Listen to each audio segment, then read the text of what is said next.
quite a good way of doing it as a virtual. I'm really excited about it, yeah. It should be quite nice for students to get an idea of, and also to be able to put their questions and stuff. I think that's really nice. Yeah, no, the interactivity makes it real. Yeah, definitely. I was just reading through it. It looks like a fantastic. So I've got a Python back at school. I might be tempted. It's quite interesting. Mary's telling me about how it's. When we're ready, we'll phone into Louisa. So are we going to this one? Sorry. Look straight down. Yeah. Straight down this one. That one. Or you can go to the wide. I could go to the wide. Okay. So we're coming to the wide. I'm going to the wide, and then I'm going to take your mics up. That one. Can you each tap your mic for me? Yeah. Can each of you tap your mic? For it, just to tap your mic. Is the other mic on? I haven't got anything off of one of them. Can one of you stop tapping? Louisa, your mic's off. Is the receiver on? Yeah. And the transmitter's on? Well, let's turn it up on here. Should be on now. Yeah. Okay. I'm going to come to you in 3, 2, 1, and on. Hello and welcome to the first Kent and Medway Medical School Virtual Open Day. It's the first time we're doing this. I'm Louisa Britton, presenter at KMTV, but I'll be hosting this event this evening on behalf of KMMS.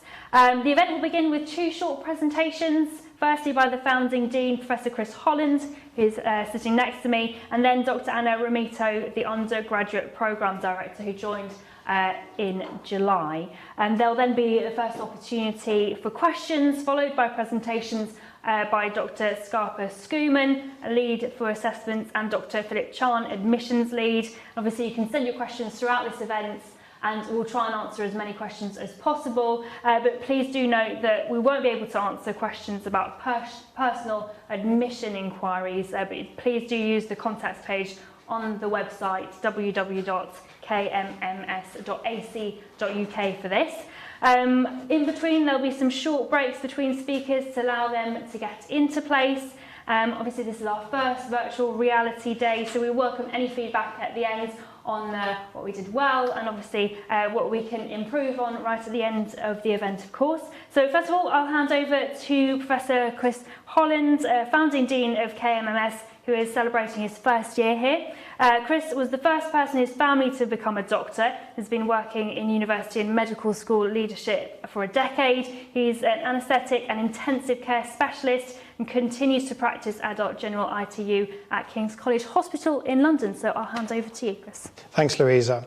Hello, everyone, and welcome to our first virtual open day. It's really, really exciting to have this. And it's just another example of how KMMS is really looking to innovate and do things differently compared to other medical schools and across the wider university sector. I have the best job in the world, I say to people, because setting up a new medical school is a once-in-a-lifetime opportunity. And even though I am an ITU consultant in King's in London, and will be shortly be moving my practice to Kent, setting up a new medical school here in the wonderful environment of Canterbury and the 2 universities here in Canterbury is just such an exciting time. And looking back in the past 12 months in post, it's just really incredible to see what we've achieved. And I'd just like to sort of update you and everyone else on what we have achieved over the past 12 months. The starting point for any project like this is a vision. You've got to have a vision.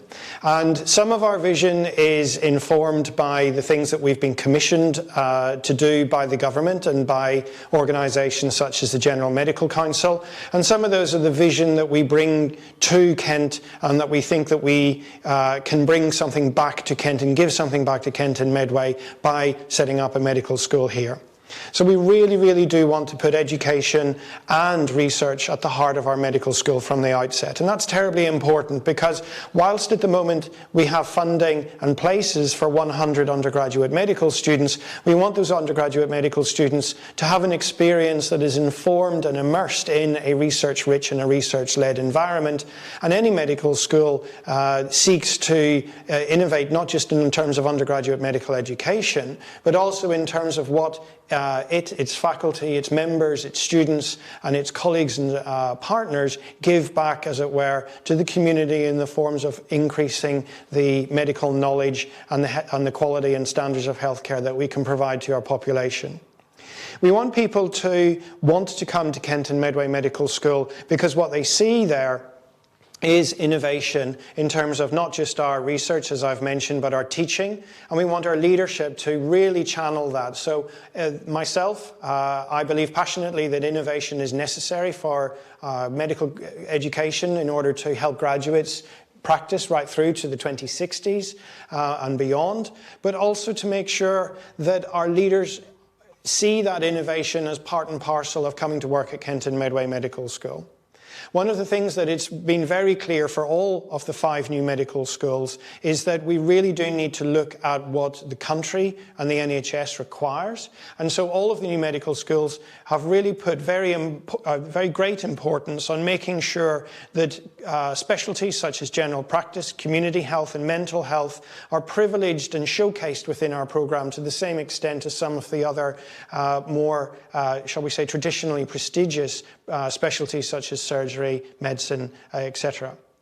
So as part of that, how do we think we're going to do that? We think that it's really important to make sure that our innovations, that our program, that the things that we present to our students throughout the program, we want to make sure that those students and that student body are also representative of the community and the society that ultimately they will serve. And one of the ways in which medicine is really, really trying very hard as a profession to do this is to make sure that our student intakes are representative and inclusive of the communities our graduates both come from and will ultimately serve. And that is most importantly one of the founding principles of our assessments process and our admissions process. And our lead for admissions, Dr. Philip Chan, will be explaining a little bit more about that later. We need to make sure that our students graduate with a fundamental understanding of the importance of integration and multi-professional teams and multi-professional working within healthcare. So for me as an intensive care consultant, when I lead my team of up to 10 junior doctors and over 20 nurses and 3 pharmacists and 15 therapists of various sorts, plus microbiologists, other medical disciplines, other surgical disciplines, as well as professional services staff, receptionists, administrators, clerks, managers, all of those people, we work together. And so for me, healthcare is fundamentally an interprofessional, interdisciplinary exercise. I cannot do my job by myself. I need all of those people to be able to do the best medicine that I can do and be able to provide the best care possible to patients. And that is very much the nature of 21st century healthcare now. And if our graduates graduate not aligning themselves with that philosophy, then we will not have prepared them properly for the work environment that they're going to enter when they go into the NHS. The other thing that we realise is that the NHS and healthcare systems around the world fundamentally need to change. We're going through a massive transition in healthcare where we move some quite established models of healthcare that have been in place for upwards of a century, and we need to move to different models of care. And this isn't about a particular personal or political philosophy. This is about the fact that the nature of healthcare, the nature of medicine has changed, and quite naturally the nature of the expectations that our patients and their carers have of what the healthcare system provides is changing as well. And in order to do that, we need to fundamentally change the structures and processes of the NHS, and doctors should be one of the leading professions in that change process. But in order to lead and manage change, you need to understand disciplines that have not been conventionally included in a medical degree, such as business planning, finance, good business management, ethics of business as opposed to the ethics of healthcare. All of these sorts of things, we're seeking to bring them into the medical school program as well. And finally, we really, really do want our graduates to feel like they're coming somewhere where they can learn that innovation is not just thinking up a bright idea having that bright idea, writing an app, putting it out on the App Store, and then moving on to the next thing. Innovation is hard work. In changing things and leaving legacy that lasts and makes a lasting difference is change. And there are ways in which we can make sure that our really, really strongly vocational, excited, entrepreneurial students, when they arrive, there are tools and toolkits that we can give them to make sure that when they arrive in the NHS, they are able to be effective right from the word go. So that's our vision. That's how we think we can achieve these things, and what we're looking to do and in terms of encapsulating that within an overarching mission. The things that I would use to describe that are saying that we really want to broaden the opportunity that we offer to applicants to study medicine. I know the difference that it can make personally, going to medical school as the first person ever to do that in my family. I know the difference that can make to individuals, but also to families and communities. In Kent and Medway, we have significant health inequalities, and we do want to make sure that our graduates have such a wonderful experience whilst they're studying here that they choose to stay in Kent and Medway, where they can make a difference to our local community. And part of doing that is going to be looking at the experiences that we give our students when they're out on placement. And that means that we need to pay a lot of attention to making sure that our placements are high quality, educationally worthwhile, and really feel like that they're providing value for money for students and for society at large. We need to make sure that those disciplines that are conventionally and traditionally not well taught or students are not well exposed to in medicine, such as primary care, such as mental health, and such as some of the more hard-pressed acute medical specialties, we need to make sure that they are showcased in our programme. And we're talking to NHS providers across the whole healthcare system in Kent and Medway about the best ways to do that. And all of that is bundled up in our curriculum and our curriculum map, and Dr. Anna Ramito, my deputy and undergraduate programme director, will be talking about that in a few moments' time. And we really think that we have captured an innovative programme based on a programme in existence at a very well evaluated and established medical school, Brighton and Sussex Medical School, but we have added our own innovations to it. When we bid to the government for the 100 medical student places, we said that this would be our mission. And so the fact that we got given those 100 places is really testament to the power of that mission statement and how important it is. Fundamentally, what we're doing here, our new school and the other 5 new schools, fundamentally what we're trying to do is to increase the supply of doctors to the NHS. And everyone knows that the NHS is understaffed. Even Dr. Alex talks about how we need more doctors, but also more nurses and other healthcare professions, as well as facilities as well. As part of the really, really joyful experience that I have as being Dean of the Medical School here, one of the things that is always striking and always motivates me is the strength of the partnerships that we have, the enthusiasm of our collaborators. We're a partnership between 2 universities. That means that we have the resilience and the strength of 2 universities to support us. We're partnered with a really well evaluated and established medical school in Brighton and Sussex, who have a really modern, contemporary programme that on the NSS, the National Student Survey, is well evaluated consistently by students and their new graduates. And every single NHS council and the unitary authority of Medway have all expressed their support in writing to us and are providing tangible support in the form of human resource and financial support for the medical school as well. It's really unusual in the political world today to get such a broad breadth of support across a whole county. Kent is a simply enormous county and one of the last of the counties of its size to get a medical school, and everyone really, really wants the medical school to be successful. So within those partnerships, the most important one is between the 2 universities. And our graduates will graduate with something that's almost unique. There are only 2 other partnership medical schools, Brighton and Sussex, which I've already mentioned, and Hull York Medical School up in the northeast of England. So our students will graduate with a degree that's awarded by 2 universities. Our partnership with Brighton and Sussex is only a source of strength and support for us, and the quality assurance guarantees that they give us with that mentorship role that they have is very reassuring for myself personally, as well as for everyone involved in the medical school. We are required to have a partner medical school by the accreditation process for new schools that's run by the General Medical Council, and I couldn't ask for a better partner than Brighton and Sussex. I've mentioned the partnerships that we're seeking to engage with in terms of innovations for education, research, and opportunities to influence and improve care locally, nationally, and regionally. And those NHS partners are providing a lot of support for us as well. So I started a year ago, and when I started, I really was the only person employed for and by the medical school for a few months. I'm now been joined by many people, and I'd just like to highlight a couple on the academic side, but I don't want to ignore or not acknowledge my professional services colleagues as well, my school manager and other colleagues in the team who, as part of that elementally interdisciplinary and multi-professional approach that we have in the medical school, we really do believe that they're part of the medical school as well and elemental to its success. But in the course of this evening, you're going to meet Dr. Philip Chan, who's our lead for assessments. Dr. Christian Kobold is coming to lead our student choice modules. He's coming from Queensland and isn't here yet, but he's going to arrive next month.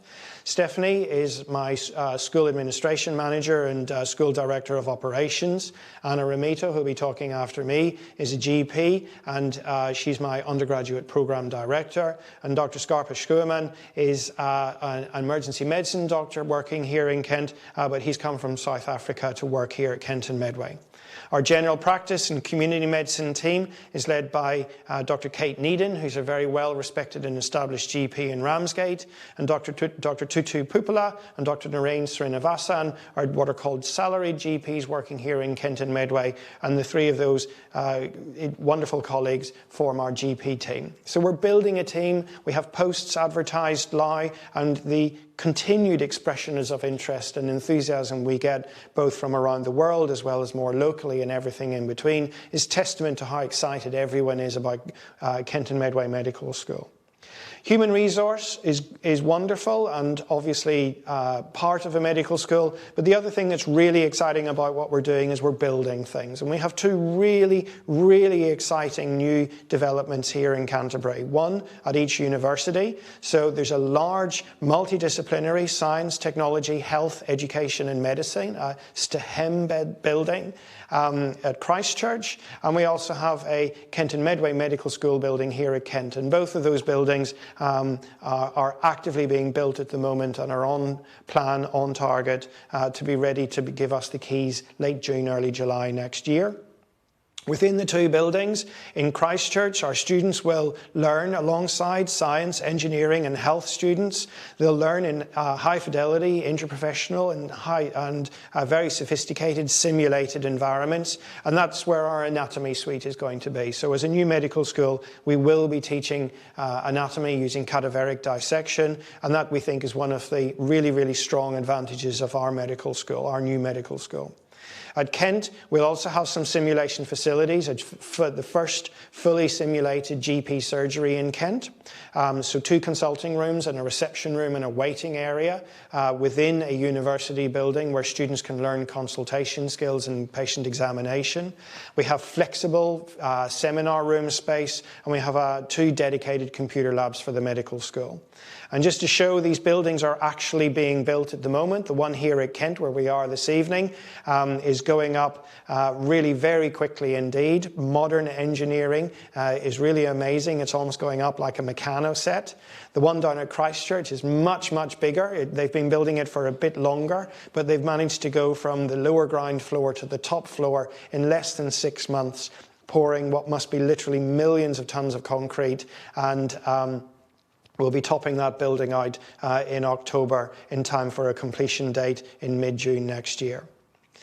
Now, as part of all of this, we've got people coming, we've got people who are both medical educators as well as professional colleagues and professional services colleagues.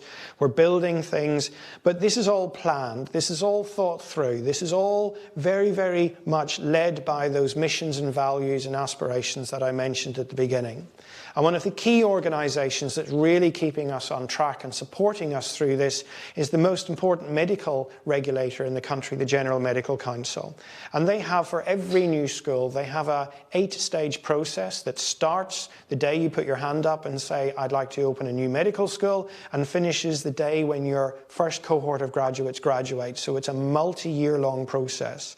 Since I've started, we've gone through stages 3, 4 and 5. We've just received our stage 6 letter, which means that we've now entered stage 7 of the 8-stage process, and stage 7 is a 5-year long process of annual quality assurance visits by the GMC. Now, it's important that our listeners and viewers today understand that the GMC is there in that accreditation process to make sure that the education that they apply for when they come to Kenton Medway Medical School is quality assured by an external regulator who is very much there as a supportive organisation. And ultimately, if for whatever reason at all Kenton Medway Medical School was to be deemed not to be doing its job, that partner medical school, Brighton and Sussex Medical School, is there to step in and take over the programme to make sure that none of our students is disadvantaged in the event of that process, which is called novation, if that needed to happen. But we have every expectation of not novation. Only one medical school in the history of this process has ever needed to novate, and that was for 1 year only. And we very much think that we have that wonderful collaborative, supportive partnership relationship with our contingency school, as well as everyone else in the county to support us. Well, that sounded absolutely fantastic. Thank you very much, Professor Chris Holland. We'll take a quick break straight after this.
So we're going to move on to our second presentation now. We're now joined by Dr. Anna Romito.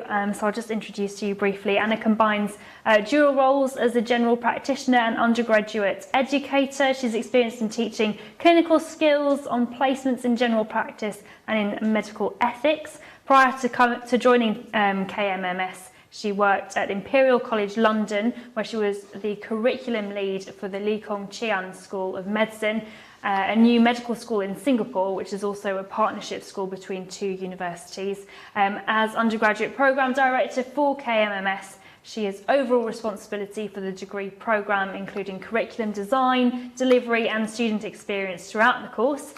Do remember to send in your questions throughout. We've been getting some through throughout the previous presentation, and we'll be coming to those in a quick question and answer session straight after Anna's presentation. Anna. Thank you very much for this opportunity. You've described my roles and my background already. Like you've mentioned, that I'm a general practitioner, and I've got experience of setting up a new medical school. And what I'm really keen to be doing is being able to combine some of those elements there. We know that general practice is a mainstay of how people access healthcare in the NHS, and it's timely that we're able to set up the new programme and bring that to the fore and make sure that students are getting the exposure they need to be able to consider it seriously as a career option for them. So I'd like to go into a bit more detail describing the programme. The KMMS programme has really been set up for you as students, for patients and for Kent at Medway. I'll go on to describe each of those in a bit more detail. What I mean about it being set up for you, we are looking at an admission set that means that we're acknowledging some of the characteristics that have previously not been given the same space in the application system and that we need in our students. We are looking to have high quality learning and placements. Chris has made a reference already to some of the new buildings and facilities that we will have. We're looking to ensure that students have got really good exposure to key areas and such as primary community healthcare, like I've already mentioned, and also with regards to mental health as well. These are areas where in the postgraduate arena, whatever speciality people choose to go into, they will be experiencing and they'll be seeing a lot of. It features really whether you're working in the community, in secondary care, in specialist care, at every level, and I think it's important that the students are able to experience that within their programme. We're looking to have an innovative curriculum. What I mean by that is we're looking to have state-of-the-art facilities and technology embedded in our programme, looking to support students themselves being innovators and being able to have the skills to identify when they can see something that would benefit from change or improvement, being able to drive that forward as a concept or an actual act to see a change in the kind of care that their patients would get. We are looking to make sure that students get all the skills that they need when they graduate and have a culture within the school and the structures within the school that means that throughout that process they're given the support academically, personally, emotionally to be able to really enjoy that experience as well and that journey.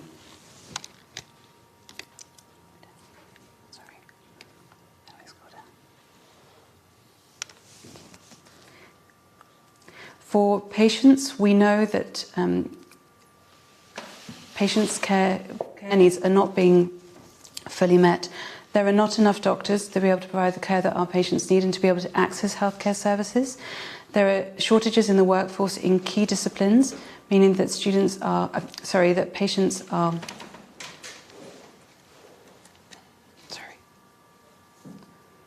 Forgive us.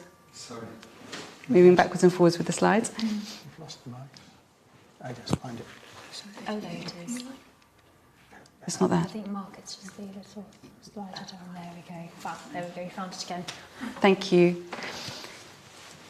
We know that patients need to have skills from their doctors, such as compassion and care and ability to balance multiple complex needs. Patients are older, they have multiple different diseases that need to be balanced at the same time.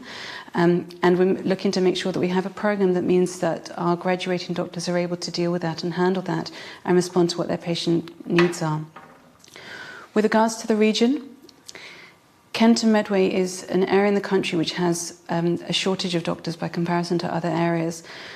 We know that we need to improve the sheer numbers of people in the workforce, and that by learning to study in Kent and Medway, that there's the inspiration, there's experience to see that this is a fantastic place to be studying, fantastic place to be working, and that our graduates are keen to then contribute to the workforce to improve the health of the area. There are very large health inequalities across Kent and Medway, and again, by making sure that students are able to see that in the programme and think about ways in which they would want to respond to that, that is again something that we can say has been a success of the programme and of the existence of the school, that the overall healthcare in Kent and Medway has improved. So, going on to then describe what our course is about, we've heard again from Chris about what the teaching facilities are on the campuses. We have a 5-year course.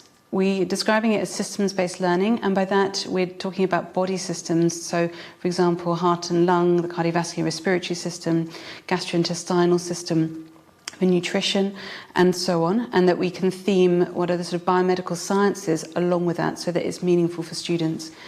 When students are learning about the particular body system, not only would they be learning about the science that underpin that, but also the clinical skills that are then also relevant to being able to assess problems or disorders or conditions that would relate to that body system.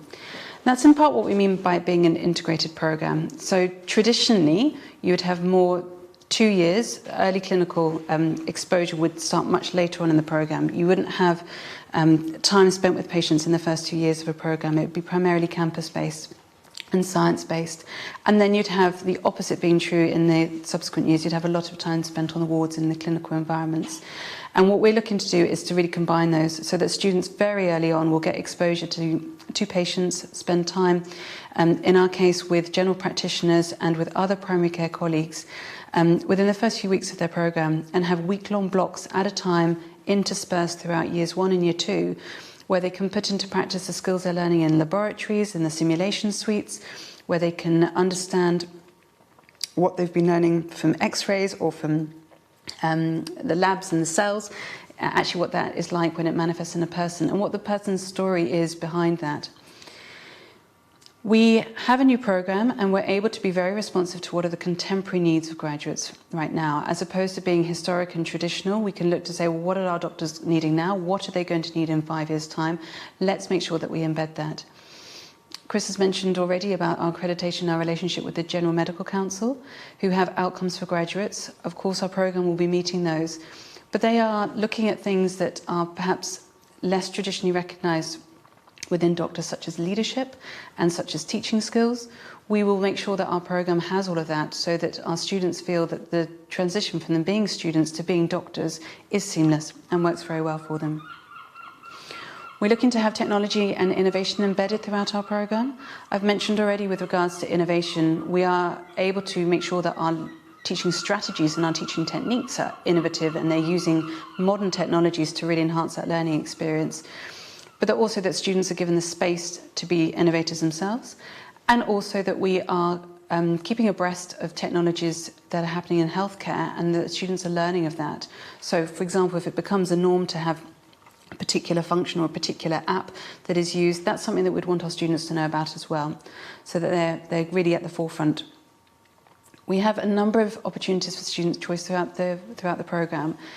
That is ranging from discrete individual tasks or projects from year 1 to longer pieces of work, particularly in year 3 and year 4, where students have dedicated time on topics that are of interest to them, where they can do research projects, scholarly projects relating to that. We also have an intercalated programme option, so the students can take a year out of their programme and they can participate in another academic activity, get a degree in a particular topic or field that is of interest to them before resuming their studies. And again, we also have choice in year 5 as well, where we've got the elective. This is again choice both in terms of geographically where people go, which is normally overseas, need not be, but it's normally overseas, and also in terms of the field of medicine that they go into, so that students can experience different cultures, the impact upon political and social norms in terms of what they're seeing in healthcare, but also go a bit deeper in something that they are particularly interested in or considering as a career choice. We have an approach towards the tasks that we would ask of students, and by that I mean assignments or coursework that is scholarly. Rather than asking people to undertake essays and assignments that after 1 or 2 iterations won't feel like they're adding value to the students, really asking the students to engage with things which will not only get them thinking about the topic and researching the topic of the assignment, but also learning, for example, how to prepare a poster, how to prepare a grant application, how to do presentations, which are all things that, again, are going to have currency when they are postgraduate, and they need to make sure that they've got those skills developed in their programme. And again, I come back to the fact that we are looking to emphasise primary care, public health and mental health throughout our programme. These are really rich career opportunities for our students to go into, and they are very important to the region. And we feel that only by showcasing them properly and thoroughly in the programme are students going to be able to benefit from understanding what that would entail and see the meaning and value to them. So my next slide is the course outline, and this is a diagram to summarise what the course will look like. I appreciate it's difficult to see some of the elements, and the boxes, the different boxes, are not to scale, they're not weighted to suggest different parts of the programme, but it's really to give an overview of the different component parts. So briefly talking us through, we'll start in year 1. We have an induction programme to make sure that people have got everything sorted that they need in terms of their personal arrangements, but also in terms of necessary requirements for the responsibilities that these students will have because they're seeing patients from very early on in their programme. Community and primary care will weave throughout the year. There'll be 6 episodes in the first year where students will have these week-long programmes. And again, like I mentioned, they're going to be interspersed, and I hope the diagram displays this, that they are happening whilst the students are also learning the foundations of health and disease, heart, lung and blood, and nutrition, metabolism, and endocrinology, so that the students can then contextualise what they've learned in the classroom with patients that they see and vice versa. We have what's called professional development and person-centred practice. This is looking at the sort of holistic and general skills that doctors would need. Team working, interprofessional education with nursing colleagues and other healthcare colleagues as well. Understanding what the patient journey might be like, looking at some of the ethical considerations that our students need to be learning of.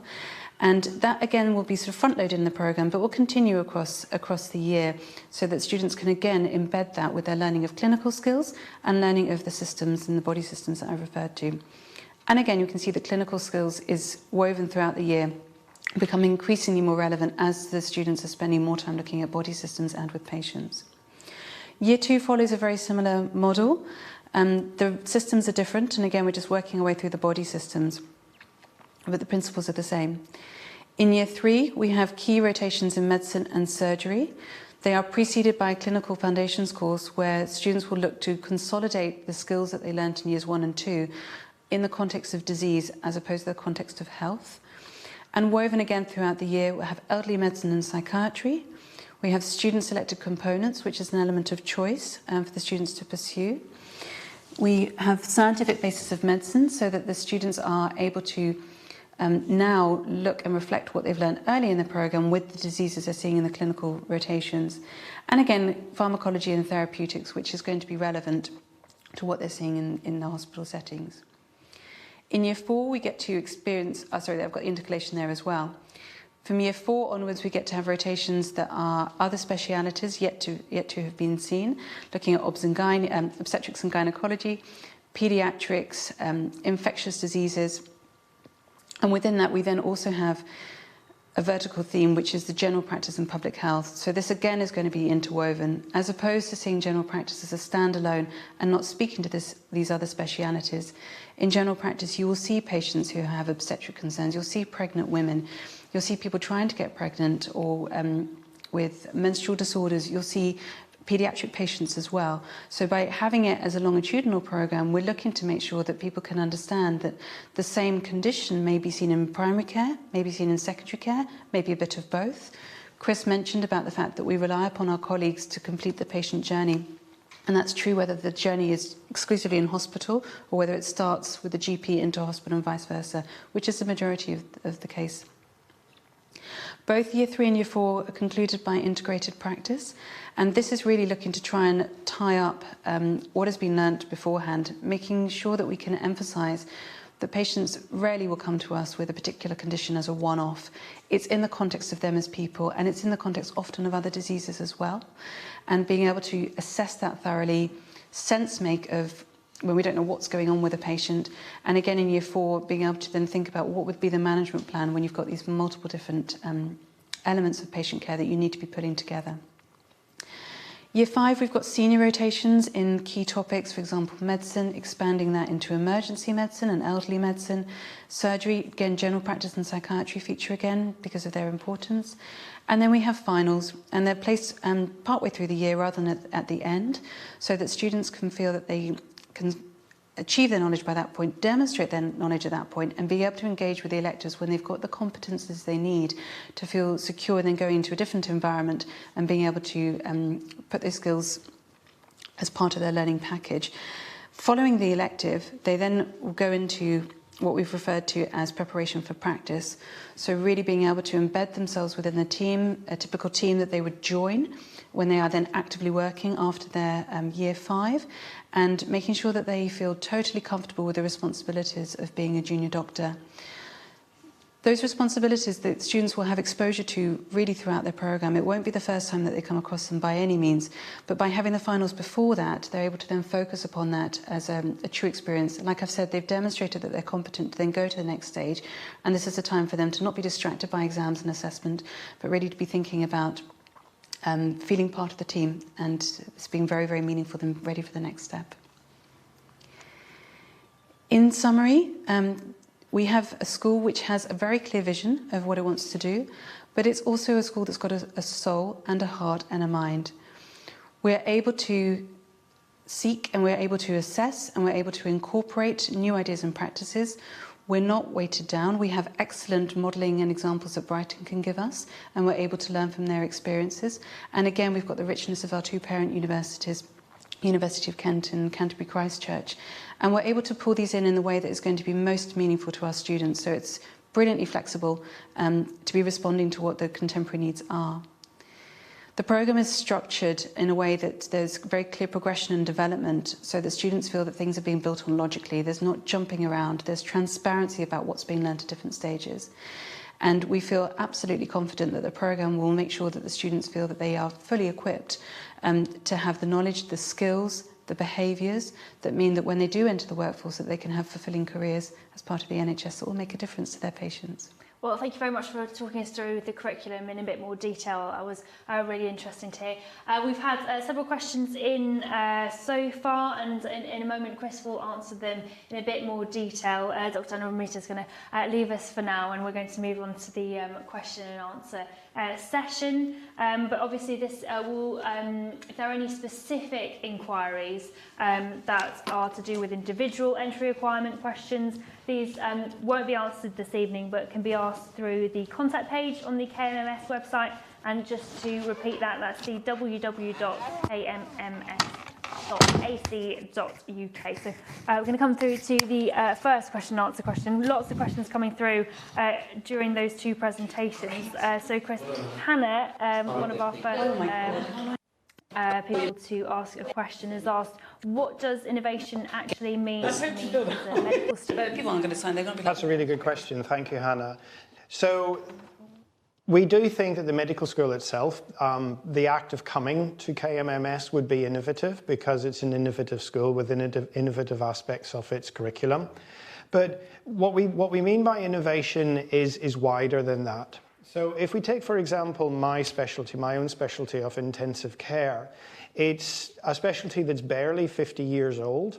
And in that time, we have moved from being able to do very little for critically unwell patients, short of put them on a ventilator and do our best to keep them alive, to now in intensive care, we look after some of the most unwell patients in the country, and we intervene and provide therapies for those patients that were not even in existence when I was training as a junior doctor, so they're less than 5 to 10 years old. Now, in order to bring something from an idea in a scientist's, be they clinical or non-clinical, an idea in a scientist's head through to actually making a difference to patient care, that is really, really hard. It takes an unfeasibly long length of time to take a new drug from a molecule on a computer screen through to actually being prescribed by a GP. And that's just when we think about clinical care.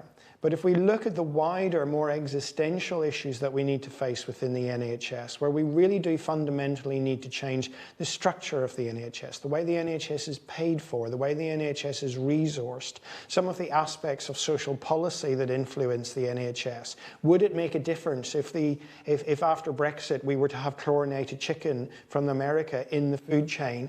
All of these questions in some way relate to health, and all of these questions doctors need to be part of the innovative process of answering them. And in the interim, since we started teaching medical students according to what you might call 20th century models of medical education, innovation has become a science in its own right. There is theory and evidence and empirical understanding about the right way and the wrong way to innovate.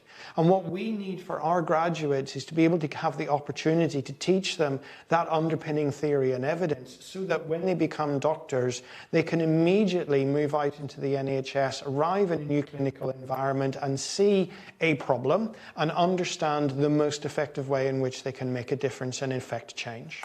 Absolutely. And Eloise has said, what will being the first cohort mean for us as students? So the first cohort of students at a new medical school is such an exciting place to be. There are other new medical schools starting up. So Anglia Ruskin, their first cohort of students is just coming to the end of their first year. And those, if I can call them, that pioneer year really will go through the school leading from the front, really experiencing things for the first time, going out to be welcomed and met by teachers and faculty who are so excited to have them there. And at the end, they will be part of the first graduation cohort, or the first cohort of KMMS graduates to graduate here in Canterbury Cathedral. Now, it's not just about being the first, because what we're also going to see in that cohort of students is that they will, of course, be, shall we say, slightly self-selecting by dint of choosing to come to be part of that pioneer year. And Philip Chan will talk a little bit more about that selection process in a moment. But what we tend to see in the other new schools is that they tend to be a cohort of students who they do understand that they are coming to work that they're coming to study, in a new medical school, and they want to give back. They want to be part of that process of making sure that the medical school can be the best that it can be. So we very often see really amazingly, spectacularly high levels of engagement of the student body with the leadership, with the management of the school. And that, for me, that's something that I'm really looking forward to. In the student space that we have down, that we're preparing down in Canterbury Christchurch, we're creating a medical school space which is shared between the management and the administrative and the academic part of the medical school with students. And this is something that's unique across both universities. No other school has this equivalent shared space. But that shared space gives us the opportunity to have these long-term iterative discussions with students who are going to be with us for 5 years and who really can make a difference to the school. Fantastic. We've had some other questions through as well. Marad has asked, what does the GP Simulator Suite involve? So the GP Simulator Suite is really exciting. As I said earlier, it's the first one of its kind here in Kent and Medway. In order to go to an equivalent facility, you'd have to go up to London to the Royal College of General Practitioners, just beside Euston Station. And what it is within the the University of Kent KMMS building that we're building at the moment, there is a space where when you walk into that space, to all intents and purposes, it feels like you're walking into a GP surgery. So there's a reception area, some magazines, there's a receptionist, a reception desk, there are phones. It feels as much as possible like a real a real GP surgery. There are 2 consulting rooms. When you walk into either one of those consulting rooms, there's a table, there's a computer, there's a chair for the doctor, there's an examination couch, there's all of the paraphernalia and equipment that you find in a typical GP surgery. And so the idea of these sorts of spaces is that compared to when I was at medical school, where I had a lecture and then a seminar or a tutorial about how to talk to patients, and then the very next day I was out in the real NHS doing it for real. We have this simulated space which acts as a bridge, it acts as a stepping stone between the conventional classroom environment through to the NHS, and it's a space where students can rehearse and practice communication skills, examination skills, before doing it for real in the NHS. So I just we'll do one last question and then we'll move on, but obviously there's lots of opportunity to answer further questions later on during the event. Lucy and several others have also asked how many students are allocated to students from the Kent and Medway area.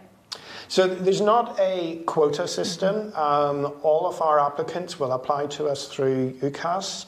Our UCAS portal is we're there available on the UCAS portal at the moment to be selected as one of the medical schools that students might want to choose.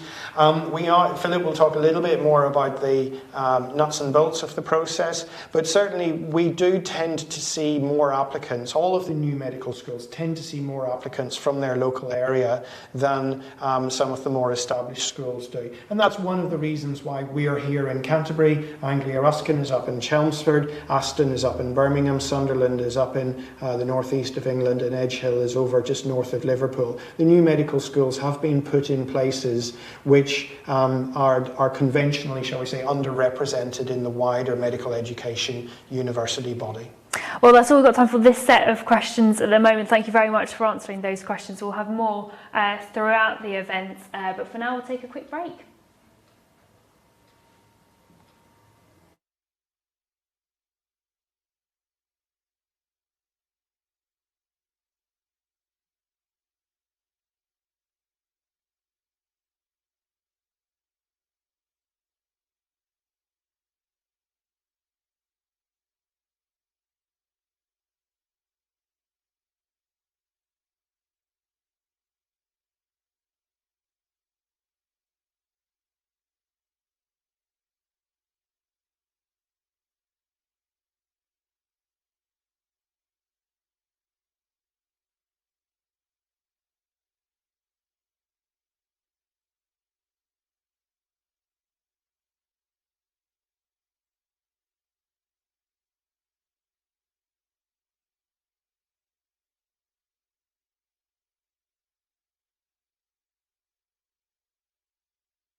Scarpa is the assessment lead at KMMS and is also working as a specialty doctor in the A&E department at William Harvey Hospital in Ashford, which is also here in Kent. Yes. So take it away.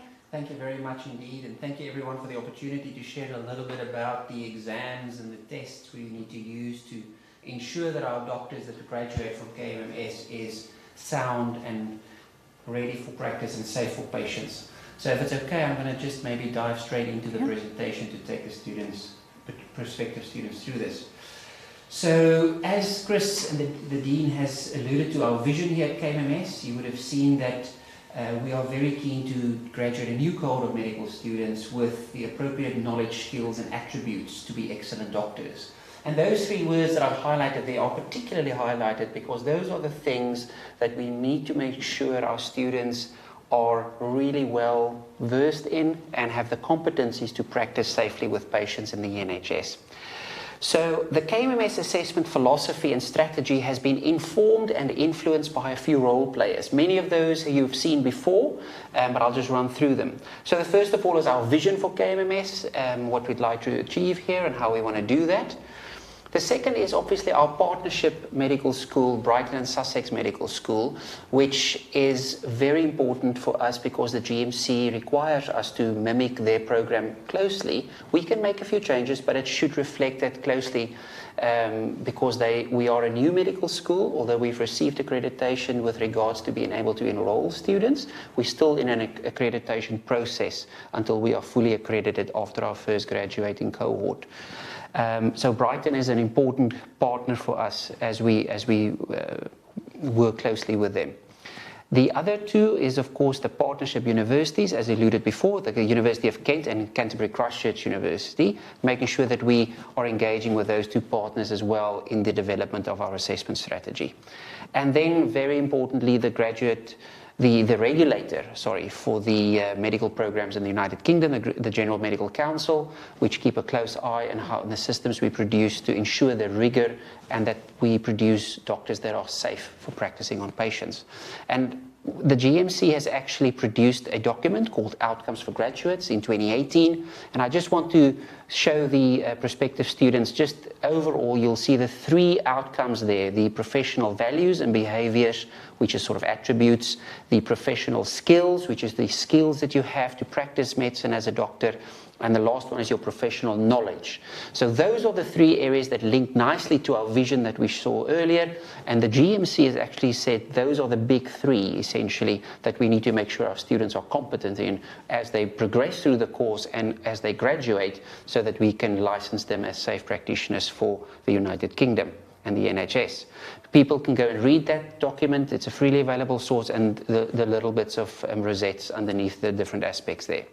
So let's get to KMMS. In years 1 and 2, we will essentially try to implement a continuous assessment process, which essentially means that we try to make the exams throughout the year count weight towards achieving your module marks. It's not a big bang right at the end, it's all or nothing. So students can build up credits as they go through the year.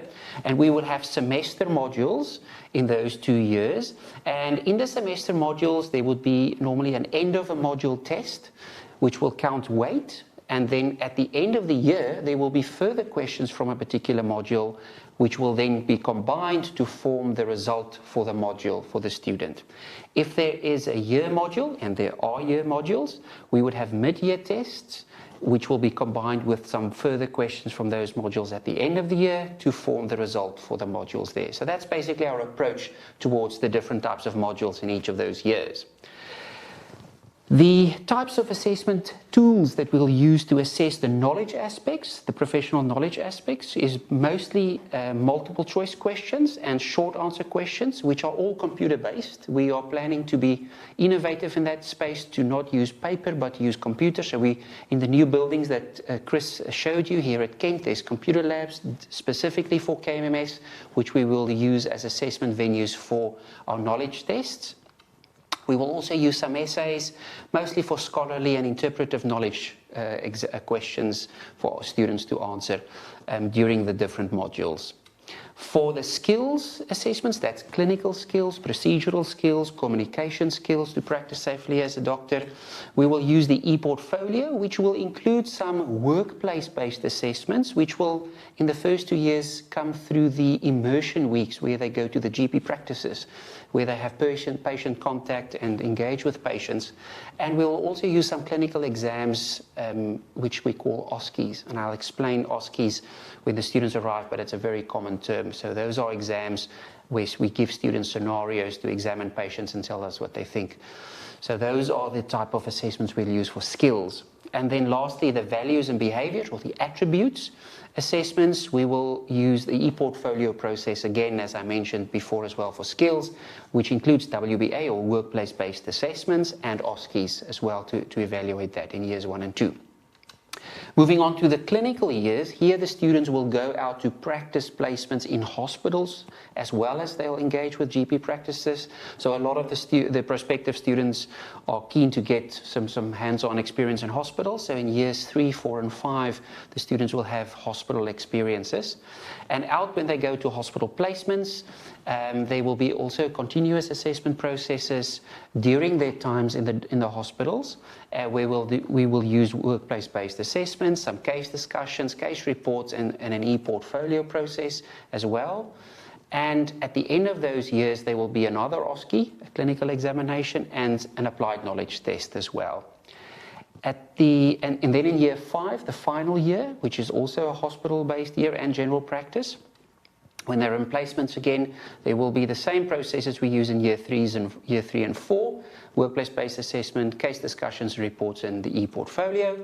But then there's also the medical licensing examination or assessment from the General Medical Council, which is a new exam process brought in by the regulator for all medical students who graduate from 2024, where the GMC has implemented a process of setting a knowledge test as well as a clinical examination delivered by our medical schools to set a common minimum standard across the country for all graduates who want to practice in the NHS. So any person who graduates from a medical school in the UK from 2024 onwards will have to pass both components of the MLA, as we call it, the medical licensing assessment, in order to get a license to practice and register provisionally with the GMC to do your first job as a doctor, essentially. Anybody from overseas who wants to come in and practice in the UK will also have to sit the MLA through the GMC to get a license to practice in the UK. So basically, those are in broad terms, the assessment strategies that we plan to put out. It's not a long slide. I know many of our prospective candidates are more interested in how to get to medical school and get a place at KMMS. But once they arrive here, then obviously there are a lot of exams in medicine because we need to make sure that the people are individually licensed and safe to practice medicine in this country. Lots more insight there into the assessment process, as you just said.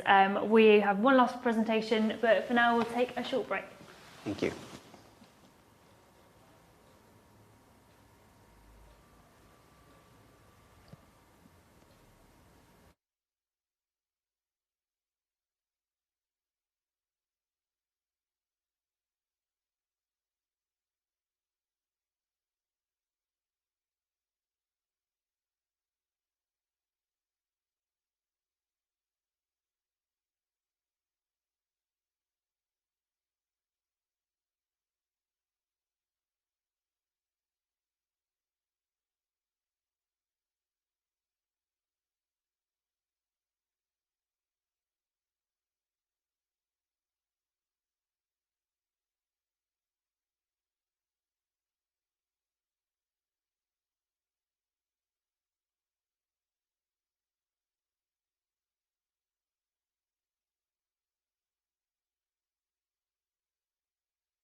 So our final speaker is Dr. Philip Chan, who now joins me beside me, who joined KMMS as admissions lead in June after a long career at the University of Sheffield as Director of Medical Education. He's had an active involvement in admissions research and had a distinguished career as a consultant vascular surgeon. And there'll be an extended Q&A session straight after this presentation, but for now, go ahead.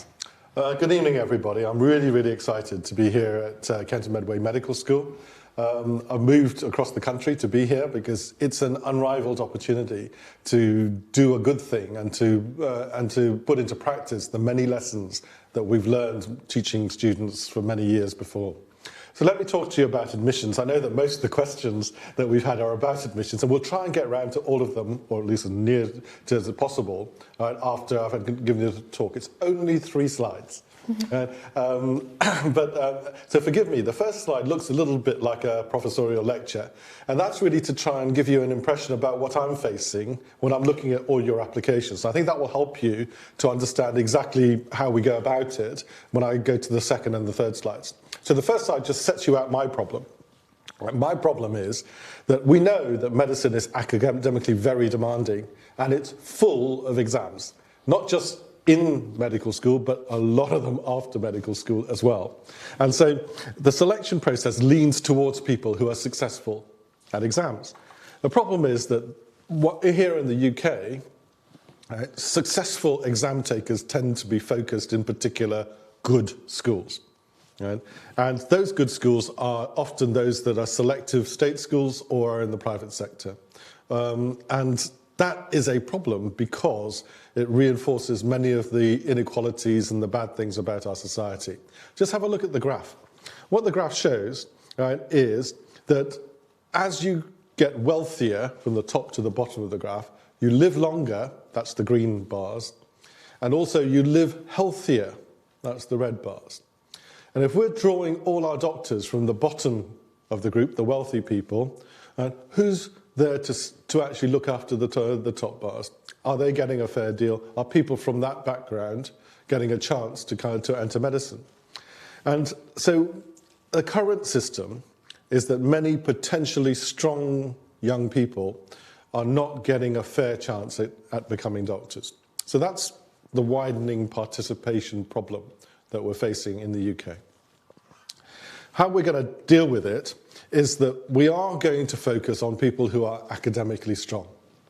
So yes, we will operate minimum standards at GCSE, and we will have a threshold cutoff for the university's clinical aptitude test, the UCAT. A lot of you have asked me what that cutoff is going to be. The honest answer is I don't know, because it rather depends on how many applicants we get and also what the profile of their UCAT results look like. A lot of you said, well, what determines how many people get through the UCAT threshold? You know the answer to that. It's how many people we're going to interview and how many places we've got. Ultimately, we can't go above 100 places. And so I want to reassure you, we won't use predicted grades at all.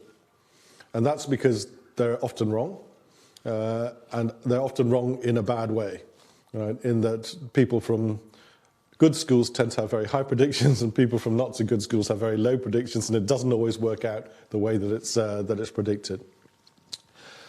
Our conditional offer is going to be AAB as standard. That is a lower offer than most other medical schools, right? And is actually what most medical schools would call a contextual offer. That is a discounted offer in a retail sense. It's a lower offer. But that's going to be our standard offer. We have strong evidence in the sector that people coming into medical school with AAB do just as well as people coming into medical school with AAA or above. So the way that we're going to deal with the contextual problem is that we're going to actually enhance our contextual approach. We're going to look at where you achieved your GCSE grades and your A-levels. And we're going to look at everybody that comes through our minimum thresholds for GCSE and UCAT. We will also be looking at personal statements to look for people with really the most exceptional circumstances who've overcome the most disadvantage or who've had the most exceptional achievements. So we will be looking at those. So just to put it all together, the students that we're looking to admit are high achieving in context about where they actually achieved those academic grades. They're motivated, they're resilient, they're committed to these values that underlie the NHS, which kind of makes them fantastic human beings. And that's what we need you to convince us of. Write us a fantastic statement and show us how great you are.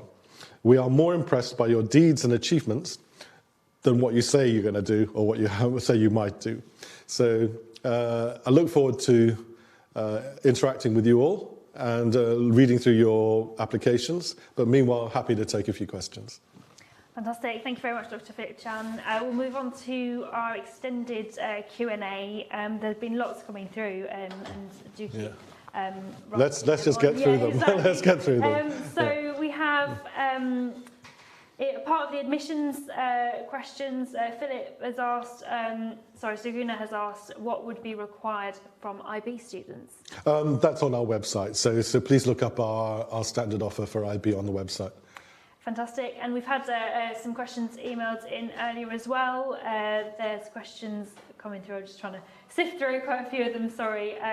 We've had someone ask how many students will be interviewed, and with the follow-up questions asking if there's a student with higher predictions, good GCSEs and a high UCAT have an advantage over a student who just meets the cut-off level. Yeah, there is an answer to that. We will want to interview probably a number between 200 and 300. We have capacity for around about 290 students. We don't want to use the full capacity for that for interview. So that's the number that we'll be selecting to interview for 100 places, which is fixed. As far as your question about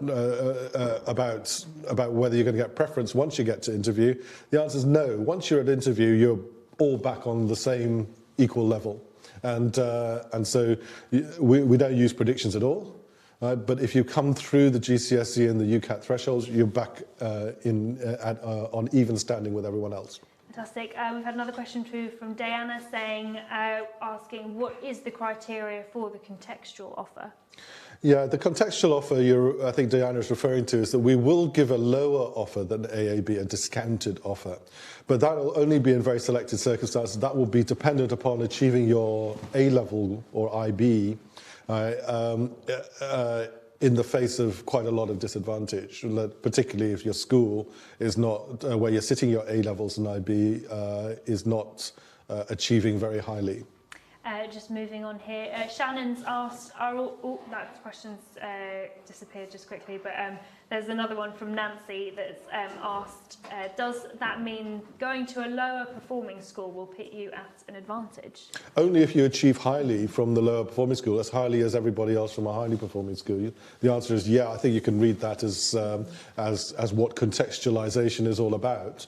I think, sorry, who was that asked the question? It was Nancy. Nancy, I think probably the best way to read this is that we don't just select people from low-performing schools. But if you achieve very well from a low-performing school, that will actually privilege your application. Yes, you're right. Scarpa, I might ask you a question here. Yeah. We've had one through asking, how do you measure professional values? So professional values, as I alluded to in my slide, is not something that's not easily measured. So when we send the students out to placements over a long period of time, they will be interacting with a lot of teachers and GP educators, and over time they give feedback around our students' engagements and how they perform, their diligence, their attitudes and things during their placement. So it's over a long period of time from multiple people. We also, during our clinical exams, the OSCEs, we have stations where we give students scenarios and ask them to demonstrate their competencies, and the values can also come through in that space. So we use different measures in different contexts to get a sense of how the students' values and attributes are. And we also recognize that over a 5-year program, people develop, people mature, and it's important for us that if there is concerns flagged about individual students, that we give them support and feedback and try to work with them to remedy any issues that might come up. Absolutely, Chris. I might bring you in here as well. We've had a question from Sasha, who's asking, will placements be organised with local hospitals as well? Yes, so thanks for asking the question, Sasha. We are lucky that here in all of Kent and Medway, there isn't a great big, monstrously large teaching hospital where all the patients in Kent and Medway are cared for, and also that across the whole of Kent and Medway we have 242 individual GP practices. Now, the 4 main acute trusts are spread across the county, because obviously the population is as well. So we have East Kent Trust, Maidstone and Tunbridge Wells, Medway and Darrant Valley and Gravesham, and our hospital placements in the acute trusts will be based at all 4 of those.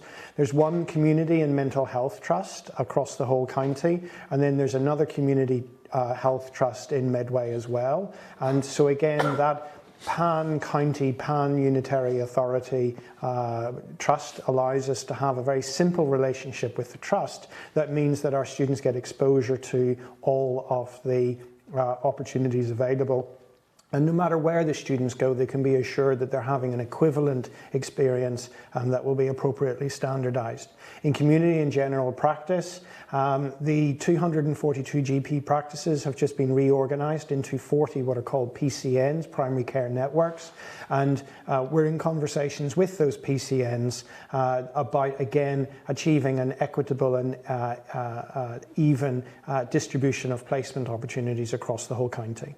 Fantastic. And going back to admissions, we've had a question from Shannon who said, can third year BSc students apply, or must it be after graduation? No, you can apply from your final year. Please see the website for the types of BSc degrees that would be acceptable. And another one, I think, on admissions as well. Do you take into account EPQ? We really encourage people to do the extended qualifications. That won't form part of our conditional offer. Obviously, we will look at that as part of the admission of the application. And as we're on applications, I might slot in one from Elizabeth, who's asking, what are the other entry routes apart from A-level? IB is an entry route. We unfortunately don't accept BTECs. We have no experience of the new T-level. Obviously, that doesn't apply for this year either. So at the moment, it's just A-level and IB, or as a graduate. There is also a route if you have no A-level qualifications and no degree qualifications, through an access to medicine route. That'll apply to relatively few people. But if you come from that route, we will definitely look at that application. Kiana's also asked, do you only check personal statements for the extenuating circumstances or for the qualities needed to be a successful medic? No, not for the extenuating circumstances at all, actually. Extenuating circumstances are something which you have to raise during your application with us, and there is a procedure for that which is detailed on the website. What we're looking for is exceptional circumstances or achievements which qualify you as a fantastic human being that we would like to admit to our school. And either Chris or Scarfa, we've had a question about what the anatomy dissections will involve. They've asked here, what type of anatomy dissections will take place at the university? So the Anatomy Learning Centre that we're building down at Canterbury Christ Church University is a really, really exciting part of our estate facilities that we're building. It's a huge investment. It represents a significant amount of time and money and resource from the partner university, Canterbury Christ Church. And it's important to stress that not all of the new medical schools, or even historically not all of the schools that have opened in the past decade or so, have opened with an Anatomy Learning Centre or a dissection room. And we really do believe that even in the 21st century, cadaveric dissection is an important part of the process of becoming a doctor, an important opportunity for students to learn about medicine. However, the way in which we're going to teach anatomy is modern and contemporary.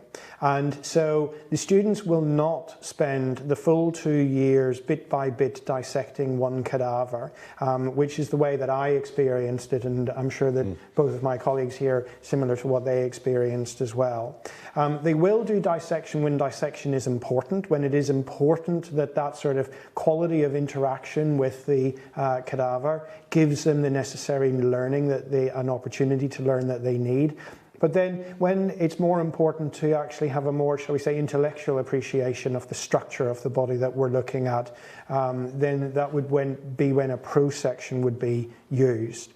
But then over and above that, for example, we're looking at ways to bring methods of imaging and relating anatomy to contemporary medical practice. So radiologists and radiographers will be involved with our anatomy teaching. So you can imagine a session where at the beginning of the session, before even going to meet the cadaver for that day, the students will look at the radiological images such as X-rays, CT scans and things like that. And we're going to bring ultrasound, which is a very, very widely used imaging modality in the NHS. We're going to bring ultrasound machines into the anatomy suite so that students actually get the opportunity to perform their own ultrasound scans of the cadavers that they're learning with and from, and really, really developing that sort of contemporary integrated knowledge of anatomy for modern medical practice. Fantastic. Lucy's also asked, would you recommend your medical school for someone hoping to become a surgeon? Yes, absolutely. But I would recommend our medical school for anyone who wants to be any sort of doctor. And that can, absolutely people who know that they want to be surgeons should think about our medical school, but also so should GPs, psychiatrists, intensive care consultants, as well as people who want to work in public health, in government, in journalism, and all sorts. A medical degree can really, really be a passport to a wide and varied career for the rest of someone's life. And Lucy, I am a surgeon, and or at least I have been for the last 40 years. And obviously, as part of the leadership group for this medical school, we'll make sure that all careers are open to you. I think that what we were speaking about earlier is a tendency in some of the older structures to treat certain specialties as somehow less demanding or less than other specialties. That won't happen here. Can I maybe just add that remember that part of what we do in our medical school, like many other medical schools, is offer students choice. So in years 1 and 2, they will do student-selected components where if there's something of particular interest to them, they can do a little bit more study in that area of interest to them.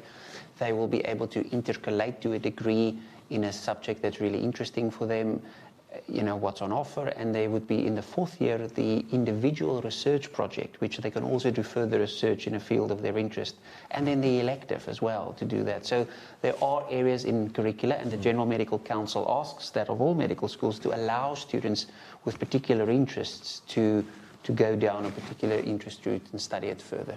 Fantastic. Jasper's asked how far apart are the 2 medical buildings? So the 2 medical buildings are both within the boundaries of Canterbury City. Again, as is so often the case in our medical school, we have a real opportunity to take the best of both worlds. So Canterbury Christchurch University is, I say down in the town because we're at the top of the hill overlooking the city here, but Canterbury Christchurch is right in the middle of the city. The medical school building and library is just opposite the bus station, and so is the student accommodation. And so students who have a preference for a more urban, city-based lifestyle will be able to select accommodation there. The University of Kent campus, as a crow flies, is about 1/4 of a mile up the hill. It is quite a steep hill, so you'll keep fit if you don't take the bus. But here we have a greenfield, modern, contemporary campus-based university with wide open green spaces and a wonderful view of the city and the cathedral. And again, we have accommodation and sports facilities here. So our students really, really can choose the learning environment and the social environment that suits them best. I want to just add to Chris's comments there, Jasper. I think what you're asking is whether you're going to be moving between the buildings, which you will, but never on the same day. So per day in the first 2 years, you'll either be at Kent or at Christchurch. You'll never actually have to be asked to move midway through the day. Yes, that's a really important point. Definitely. Junior's asking, what can a student do to gain an advantage and secure an interview at KMMS? You can't really do anything to secure an interview to get an advantage. You just need to be who you are. You need to show your best face. You need to achieve highly. You need to make a good statement, and you need to take it from there. There isn't a sort of top tip saying if you do this and nobody else does it, then you're going to get an interview. You just have to be what you are. We've had another question. Several people have been asking about the possibilities to intercalate. Will there be any possibilities to do so? Yes, we very much so. We're very, very keen that students who wish to intercalate get the opportunity to do so. Some medical schools do, of course, mandate intercalation. We're not going to do that because that extra 6th year at university does have personal, social and financial consequences. But here at the University of Kent and also at Canterbury Christchurch University, there are many, many opportunities to intercalate in really wide and varied range of intercalated degrees. And we want to make sure that our students here at both universities get to be part of that wider university culture. We've placed our intercalation year after third year, and that's deliberate because that means that in the way that university programs are regulated, students will also be able to intercalate and do an intercalated master's degree in 1 year as well as an intercalated BSc. And in other medical schools that are offering this, we're seeing that that's a very, very popular option. So for example, at some medical schools, doing a 1-year intercalated MBA, referring back to some of that ethos of entrepreneurialism that I referred to at the beginning of this evening, that's a very, very popular option for students to take. Fantastic. Some more questions coming through. How will student life be different from being a student at both universities? How will it change depending on which university you're at? I think the student life aspect is important for us, and I think for me, coming from Johannesburg, which is a big urban city, to Canterbury, which is a smaller city in a sort of a more away from London area, I think this offers the students their own choice. There's a city vibe, but there's also quieter areas and rural areas of walks and parks and beaches. So I think it comes down to the student's individual choice, but I think everything is on offer here. And the student will just have to get here and enjoy and look around and see what they fancy. Yeah. It's just so lovely coming to work in Canterbury every day. There are 40,000 students across the 4 universities here in Canterbury, and that community of young people really, really does bring vibrancy and excitement to the social and the cultural options that are available. Canterbury itself as a city is the 10th safest city in the country, and it has what's called a purple flag rating, which is about the sort of safety considerations that are taken into account across the nightlife in the university, in the city, and things like that. So there are options across both universities to download an app onto your smartphone, which allows you to immediately be located by campus or police services if you're at all concerned about your personal safety. And as Scarp has alluded to, even with all of that city nightlife vibrancy, you're only a quarter of a mile in any direction from the wonderful, wonderful Garden of England, Kent countryside, the seaside oysters, and at Whitstable and things like that. Fantastic. I must just add that somebody who comes from a very good climate area like myself, the climate in Kent I found one of the best in the United Kingdom because of the fact that it's in the southeast. So it's a really nice climate and doesn't rain too much. So we're very happy with that. And I know we could go on and on about this, but just to say, just last weekend, I took a long weekend in France. I know that the 31st of October may change just how easy that was, but from my front door, within an hour, I was in the French countryside. Pretty close. And there's other questions coming through about bursaries. What kind of bursaries might be available to students?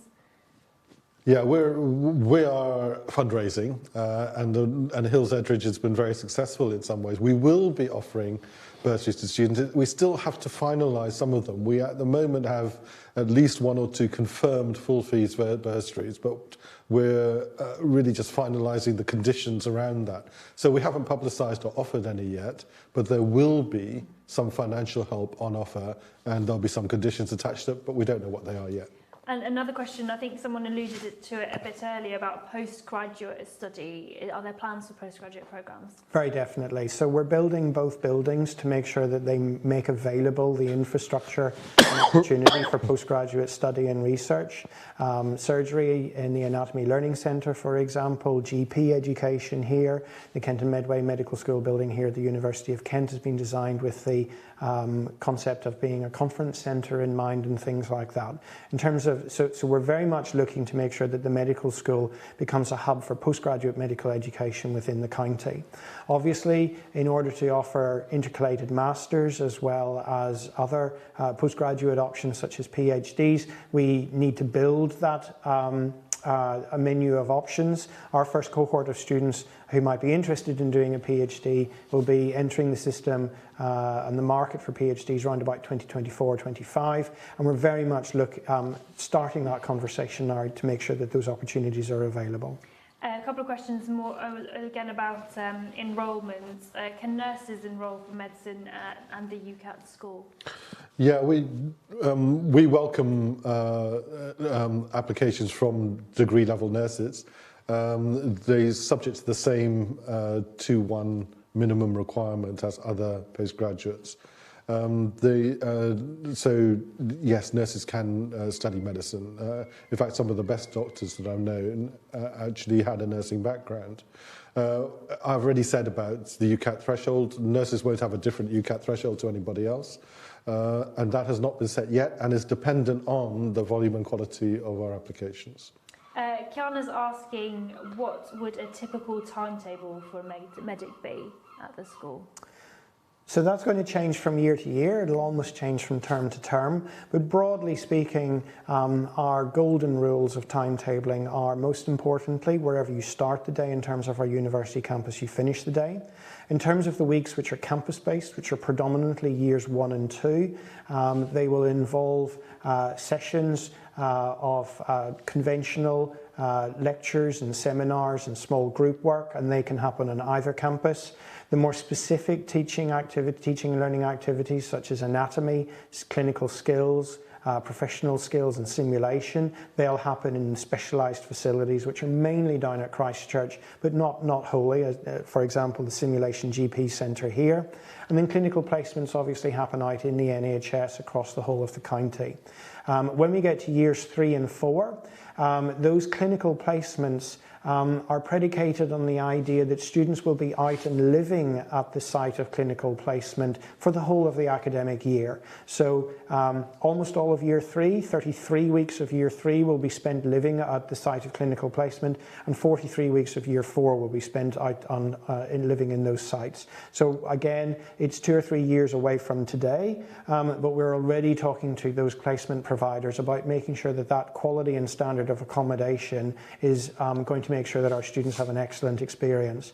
And just to mention, we do recognise that coming to medical school and living away from home or living in student accommodation for 5 years is increasingly expensive in the southeast of England, and that hospital accommodation for a year at a time in years 3, 4 and most of 5, that comes free to the student. That's paid for through other funding for the healthcare for the medical education stream. So potentially students could give up their university accommodation, be it university or private sector, for 33 weeks of year 3, 43 weeks of year 4 and just over 25 weeks of year 5. More questions are coming in about the interview process, the admissions process. Natasha's asking if the interview process will be a panel interview or MMIs. Natasha, yes, there'll be MMIs. We have already identified a venue and examiners. We're still finalising the stations, but there will be multiple mini interviews. The multiple mini interviews means that it's going to be slightly different to some that you've heard about because they won't all be talking stations. They will be, each station will try and test a different thing. And more questions coming through about the admissions. One person's asked, do you have specific weighting for different parts of the application? For example, 60% GCSE, 40% UCATs? No, some medical schools do that, but we don't. And another one, do you need to be DBS checked at the time of applying? No, you don't. If you are made an offer by us, that offer is subject to a successful DBS and occupational health screening. That is something that we pay for, not you.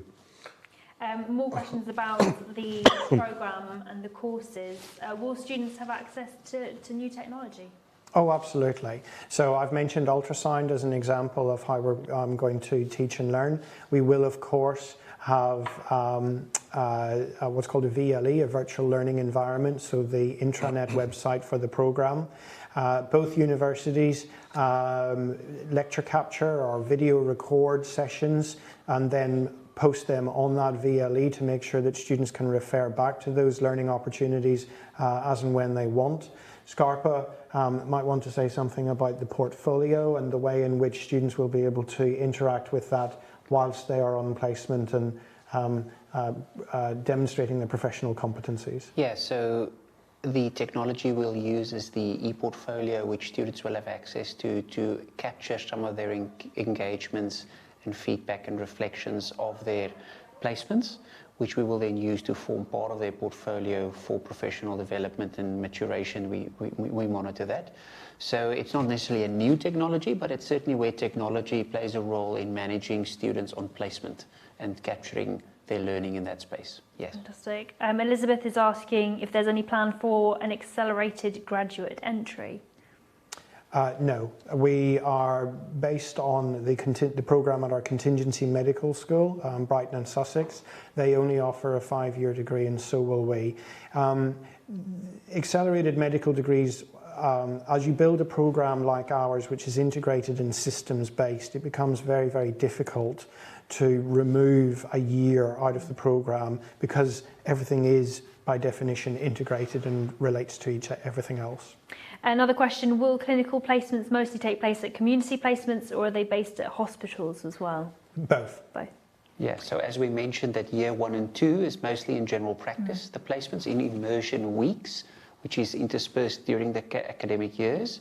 And in years 3, 4 and 5, the students will go to hospital placements, but they will also have general practice attachments where they are based, but they won't be moving around the country all the time. They will be based in a particular trust area for the year, as Chris mentioned, for their accommodation, and go to the hospital for their rotations there, as well as to local GP engagements.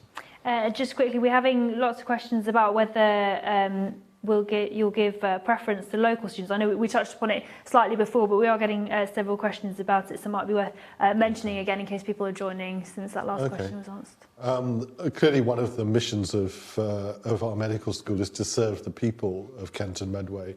That's not quite the same as giving preference to students from Kent and Medway, because and we're hoping that students, wherever they come from, have such a good experience at the school that they'll want to stay to serve the people of Kent and Medway. So, as the Dean said, we don't have a quota for students from Kent and Medway, and there's no mechanism in our selection process to favour students from Kent and Medway, excepting for a few partnership schools that are involved in our specific widening participation programme, who are guaranteed an interview. Fantastic. A question about accommodation. What's the arrangement for medical students on campus? So both universities have extensive student accommodation available. As I say, here at the University of Kent, that's on the campus-based, more green field site. Quite low rise, low density. Within the University of Christchurch's estate, that tends to be more high density and urban. And then across the whole of the city of Canterbury, there's a lot of private sector rented accommodation, as you would expect in a market of serving 40,000 students. Within the wider county, for example, both universities have a presence in the Medway Towns area, which is where one of our hospital trusts is, and we would expect that that would become part of the offer that we make for students on placement there. So there really is a wide and varied range of options for student accommodation, ranging from university provided accommodation, married couple accommodation, through to private sector housing, shared accommodation, things like that. Another question about a student life, just moving on from that point. Someone's asked which student union they can join. Now that is a really good question, and a really important one, and I'm glad we've been given the opportunity to talk about that. So uniquely for students in Canterbury, our students will automatically be members of both student unions. They will be able to stand for election in either students' union, but they can only stand for election at one union at a time per year. And they'll be able to play sports with and join clubs and societies across both unions.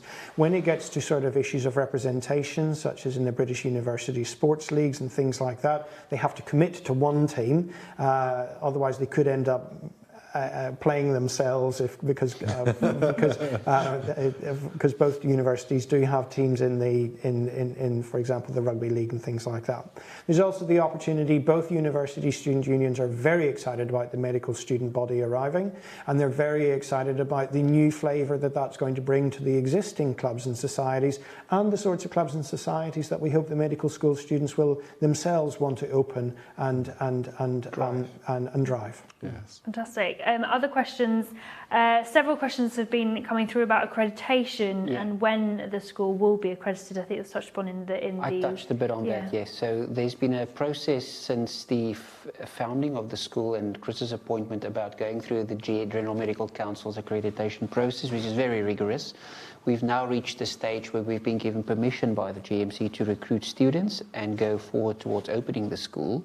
And then during every year in the first phase of when our first cohorts come through, we will have a visit from the GMC and finalize our accreditation on graduation of our first cohort when we reach degree awarding powers from the two universities. Did I say that correctly? Yeah. Just following on from that previous question we had about accommodation, we just had a response from that one. Someone's asked a follow-up question if there'll be a single-sex accommodation included within the...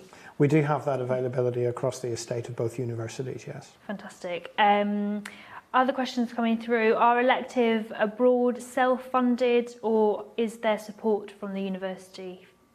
So where we are at the moment, as Philip, this is very similar to the situation with bursaries and scholarships.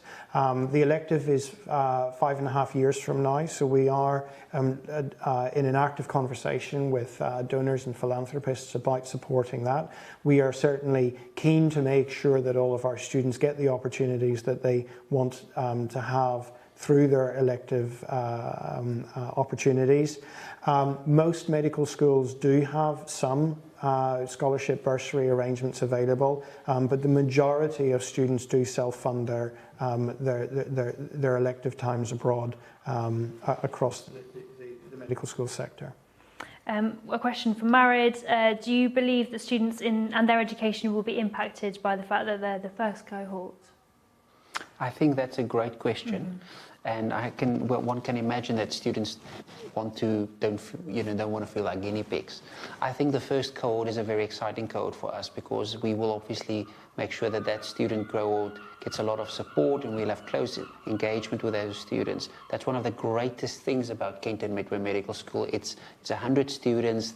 There's a close relationship between staff and students and good ratios. So we'll know the students and they'll know us and have good engagements with us. And we're doing a lot of planning. I mean, I was involved in a huge medical school in South Africa, and the amount of planning that goes into this medical school to make sure the student experience is optimized and thought through. So when the students arrive here, that most things have been sorted out and ready to go is phenomenal. So I think that students will be excited to be the first cohort because they will be remembered forever as the first graduating cohort from KMMS. It's a really exciting opportunity, so I hope they go for it. Yeah, let me reinforce that. I myself was a member of a pioneering cohort, and we are still in touch. In fact, I think next month we're having our 38th year reunion, and most people are still alive and kicking and functioning. So yes, if you're a pioneering cohort, you're special. You have to self-select into it. If you're very cautious and risk-averse, you probably wouldn't want to go for that. We understand that. And you'll apply somewhere else. But if you are adventurous, pioneering, innovative, then you're very welcome. Sorry. And if I can just add sort of on a wider picture, medical education and the community of medical education, we're full of people who really, really are passionate about helping the next generation of doctors be the best that they can be. And so of all of the new schools, there's no one that wants us to fail of the 5 or 6 new schools. Everyone wants us to succeed. And so I, as Dean, I regularly meet with other deans, other heads of school, but also, most importantly, representatives from the other new schools, Aston, Sunderland, Edgehill, Anglia Ruskin, ourselves. And we're in a very, very nice position here at KMMS because, as I mentioned earlier, Anglia Ruskin and Chelmsford, they're a year ahead of us. And so when I go and meet John Kinnear, the dean there, or Ruth, the head of school there, we have conversations about what they're experiencing with their first cohort. And it's always something to learn, and we always exchange and share ideas. And so exactly as Philip and Scarpa have both said, being a pioneer being in the pioneer year of a new medical school, it is a very exciting place to be, for which a lot of people will self-select and some people will not want to be part of that. But at the same time, we have a lot of contemporary experience to share and learn from nationally and globally around making that the best experience possible for our students. You mentioned engagement and creating a sense of community there. We've also had a question about the support that students might be able to access when they're here. Someone's asked, as the first year of medical students, how would we receive support in terms of someone to reach out to? Yes, now that is really important. And if I can be a little bit glib, the word snowflake and snowflake generation is banned in our medical school. Yeah, we don't use not all medical students are young, but most are. And being a young person today is different. It's different to what it was like for us. And we recognise that coming to university, particularly for the sort of demographic and mix of students that we're trying to create in our medical school, that our students will encounter challenges in those first months, weeks, years away from home. Coming to university is cathartic, but I remember my first days at medical school. I remember the day I met the dean, I met my first patient, I met my first dead body. Those things are really, really seminal experiences. And we are preparing people for a job, and let's not make any bones about this, a job that is rigorous, hard work, and at times mentally and physically exhausting. And we really, really do take seriously making sure that our students are supported as they go on that lifelong learning journey, and that we give them the opportunity to build the toolkit that they need to not just get through medical school, but to then withstand the rigors of the next 30 to 40 years of their professional lives. So I wanted to say there up front, absolutely, we take this very seriously, and we recognise that our students need support. And in fact, recognising that you need support and asking for support is a professional behaviour that we want to inculcate in our graduates. A doctor who doesn't ask for support is not a very healthy doctor, and potentially isn't good for their patients. Now, our students have the support structures of both universities, and so whilst we have immense amounts of support, one of the things that we do recognise is that finding the right door and navigating that potentially extensive but complex system of support is difficult. And so we are explicitly looking at how we're going to build, if you like, the roadmaps of support to make sure that our students feel like there is no wrong door to go to, but also so that they can quickly identify the most appropriate door for them to go to knock on and ask for support. We've just got a few more questions left before we wrap up. One person asking, do you assess SJT when looking at the UCAT? And then as well as that, will the situational judgment test or any of the UCAT make up any of the MMI interview stations? Yeah, the SJT is part of the UCAT test. You'll see that as part of our minimum requirements that you achieve higher than a band 4 in the UCAT SJT. We won't be reusing the UCAT SJTs in our MMIs, but one of the interview stations could well be a situational judgment test of some type, but it won't be the same as a UCAT one. Fantastic. And a couple more. How will the students interact with other medical students as they are in the first year? So we've had some really, so this is a perfect example to sort of refer back to that sort of community of new medical schools. So Anglia Ruskin and Chelmsford, their contingency medical school is Dundee, which is quite far away and difficult for those two student communities to interact. And so those students have actually ended up forming associations and linkages with students at Cambridge Medical School, the University of Cambridge. Now, our contingency school is Brighton, but as well as that, King's Medical School, where I used to be Deputy Dean before coming here, they send about 1,000 medical students a year out on placement into Kent. Now, there's enough room for everyone, but that does mean that our students will interact side by side on placement with students from not just our contingency school through events that we will organise within the medical schools, but also on a more natural basis, shall we say, they'll interact with students from GKT, School of Medical Education. Fantastic. One more question about funding. What are the funding options for those taking this as a second degree? Yeah, I'll take that. The Student Finance England have particular rules about graduates coming into 5-year medical courses, and I would advise you to just check your status with for student loans. KMMS does not charge a different fee for graduates who've already got a BSc, nor do we give them a discount. Another question, we talked about nurses being welcome as medical students, but are there any routes for experienced nurses at all, more specifically? That question was from? It doesn't say who it's from here, but... I guess the question is probably alluding to pre-degree nurses. I think all degree nurses are treated the same as graduates from other science and healthcare professions. If you're a pre-degree, there is a route through access to medicine courses. It's not an easy route, and I should emphasise that, particularly if you're still working. But it's not closed off. And just a couple more before we end the event. Will KMMS be entering clearing for 2020, for the entry in 2020? Well, it's our ambition not to go into clearing for 2020. It's our ambition to select the right number of strong candidates. Like any other medical school, because of our conditional offer system, it's always possible that we may not have the right number, particularly when A-level results come out and people who are holding offers don't fulfil their offers. We hope to be operating a wait list, which would then mean that we don't need to enter clearing, but we have no intention at this stage of deliberately entering clearing, no. You just mentioned A-levels there. Kiana's asked, will the offer be higher than AAB? No, AAB is our standard offer. We will not give a higher one. We will, in very special circumstances, give a discounted lower offer. But our standard offer is the same as other people's contextual offers. And one last question about A-levels. Someone's asked if they need an A in any particular subject.